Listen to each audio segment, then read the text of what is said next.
E professor havia deixado um gancho no último bloco perguntando como se deu o processo de fundação da FECLESC aqui em Quixadá. Esse processo de fundação foi árduo e quais frutos hoje o senhor vê que a FECLESC deixou aqui para a região? Fique à vontade.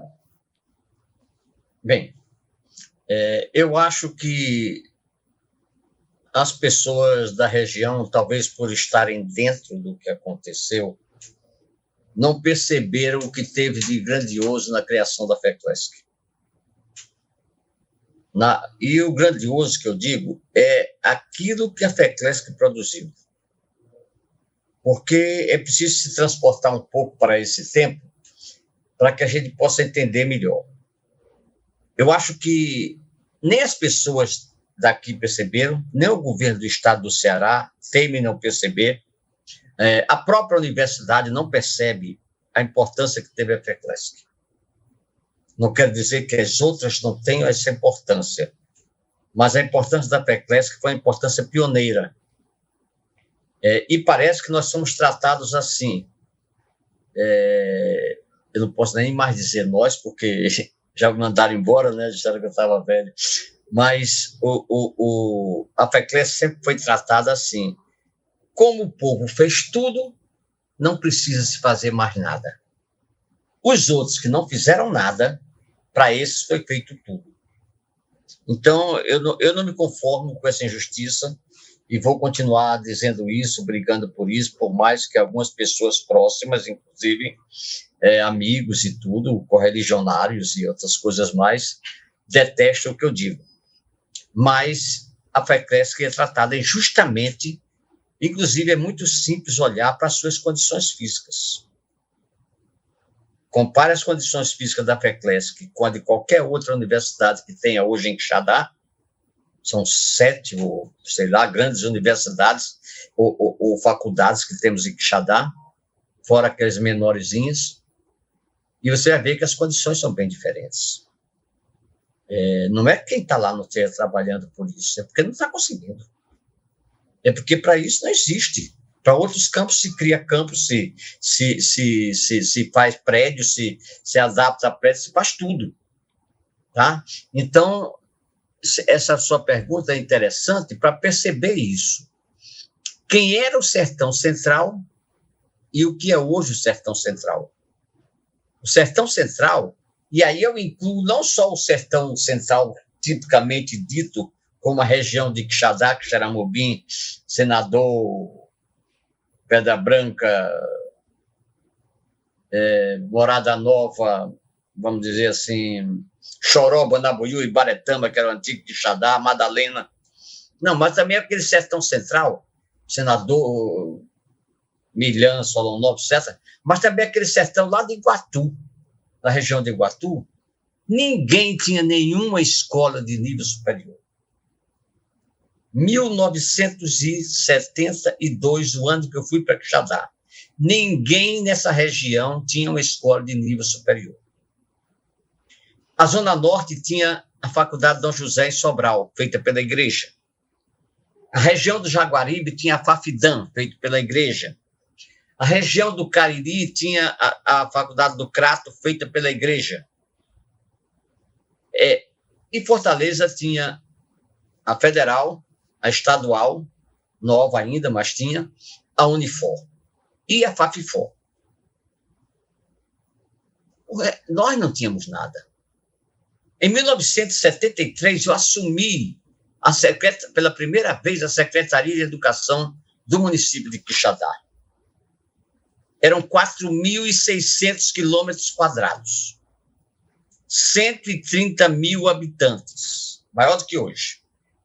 Porque naquele tempo o Quixadá compreendia Quixadá, Choró, Ibaretama e Banabuiú. Tá?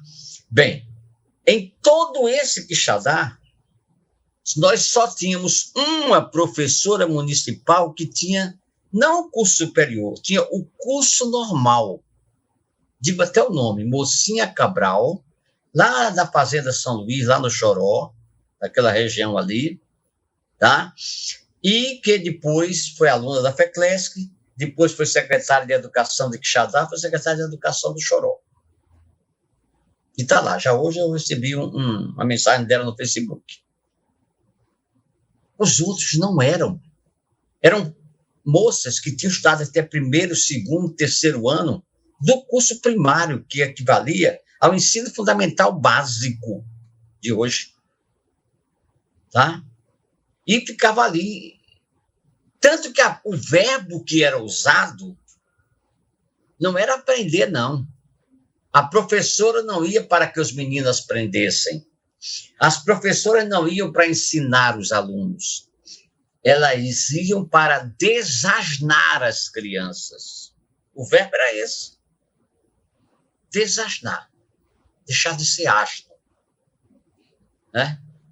Ou seja, nós não tínhamos um sistema de educação. O Estado tinha alguns professores com curso normal. Faculdade, não. Tinha. Mas eram poucas as escolas. Não havia matrícula. Um município com 130 mil habitantes não podia dizer que tinha uma rede de ensino municipal quando tinha 4 mil alunos matriculados. 4 mil de 130 mil. População muito mais jovem do que a de hoje. Hoje é uma tendência ao envelhecimento da população.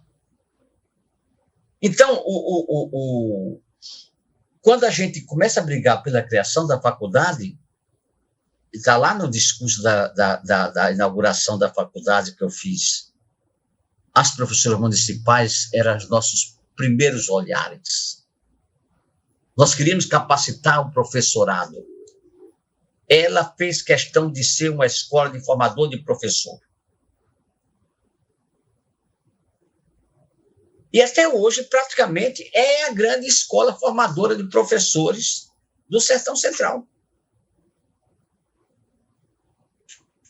A mudança no nível dos professores do Sertão Central foi imensa a partir da FECLESC. Eu me lembro quando eu era secretário em Senador Pompeu, um dia eu fui interpelado por um grupo de estudantes de outras universidades de Quixadá sobre transporte escolar. E eu fui lá conversar com eles no Centro Social Urbano. E um me dizia, eu não sei de onde ele tirou aquilo, que a prioridade do transporte escolar tinha que ser para as universidades privadas. Ora, eu não posso ter o público a serviço do privado. Primeiro ponto básico, não vou nem discutir. Mas pode ser. Pode ajudar. Tá? Mas isso não é motivo para ser prioritário. Segundo, qual era o argumento que ele usava? É que a FECLESC só forma professores. Os doutores são formados nas outras universidades. Não é verdade. A maior concentração de doutores do Sertão Central é na FECLESC. Porque advogado não é doutor. Médico não é doutor. Um é bacharel em medicina, outro é bacharel em direito. Doutor é quem faz doutorado.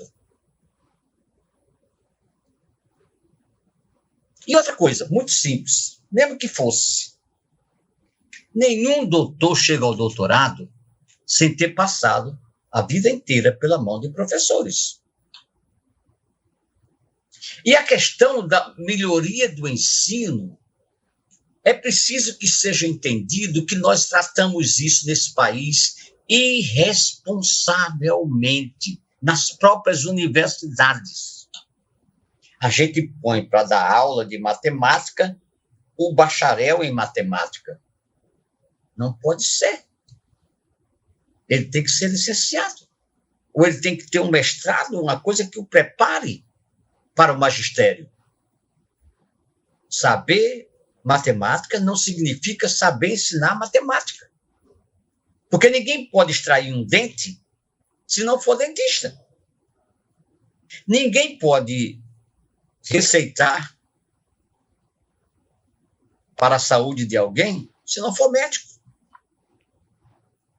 Ninguém pode enfrentar uma causa na justiça se não for advogado. Mas professor, qualquer um pode ser professor. Isso é uma negação da educação. Porque ser professor é muito mais do que saber um conteúdo.